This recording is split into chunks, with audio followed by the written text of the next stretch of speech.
Hi, guys. Welcome back. First of all, thank everybody for their awesome comments and good words and encouragement from my last video there. It was kind of self-disclosing and a little bit, uh, uh, hmm, what's the word I'm looking for? Uh, Exposing? Whatever. So today I thought I'd do something a little bit more fun and lighthearted, something that I've been thinking about for years, little things that kind of bug you.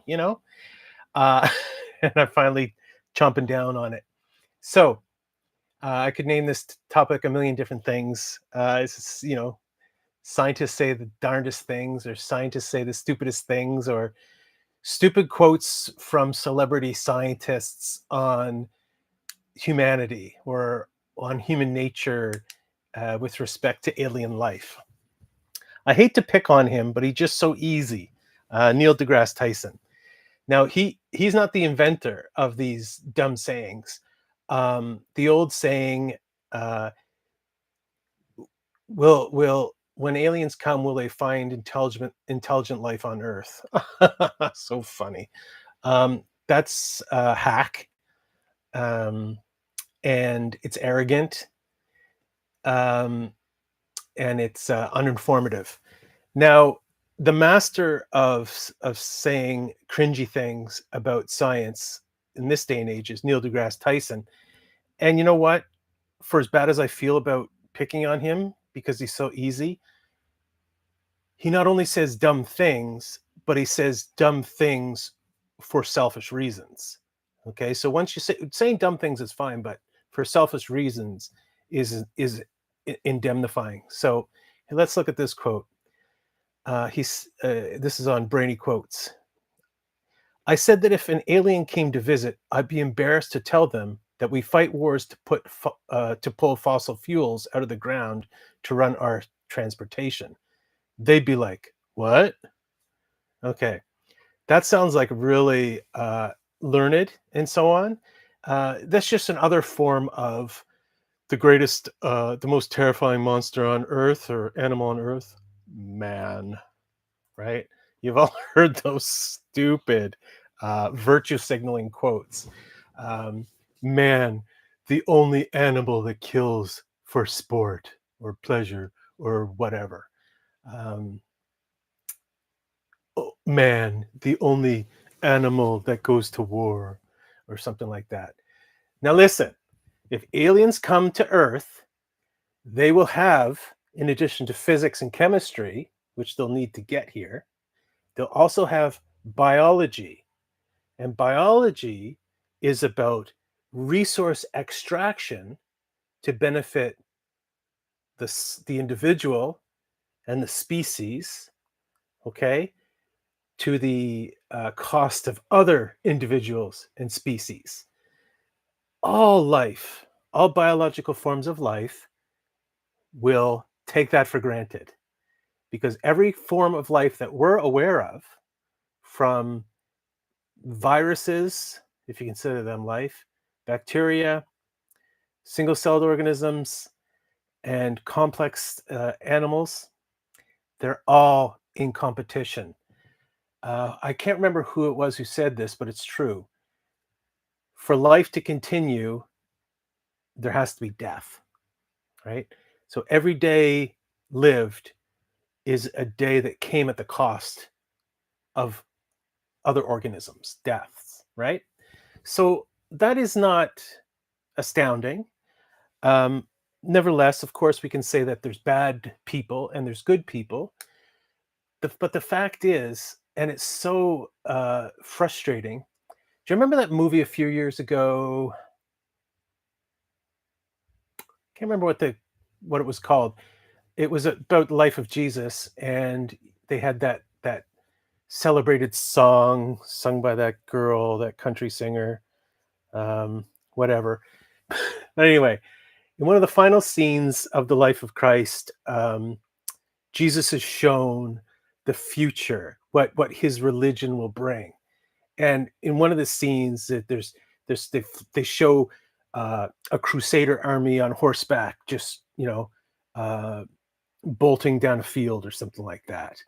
And um, the the implication is that war is bad, and and your religion is bad because look at these guys using your symbol, the cross, for their wars. But you know what? The Crusades were not especially uh, evil.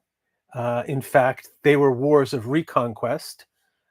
They were, um, those gentle Muslims, once they conquered most of the Christian world, three of the four major patriarchies, Alexandria, Constantinople, actually Constantinople a bit later, and Antioch, with Rome the only one to survive the Muslims. After three-quarters of Christendom was conquered by the Muslims, those peace-loving Muslims, the crusading armies were a reconquest, trying to get those Christian territories back. Um, and I know it's popular in the West here to say, "Oh, the Crusades! Oh, the Crusades!" Give me a break.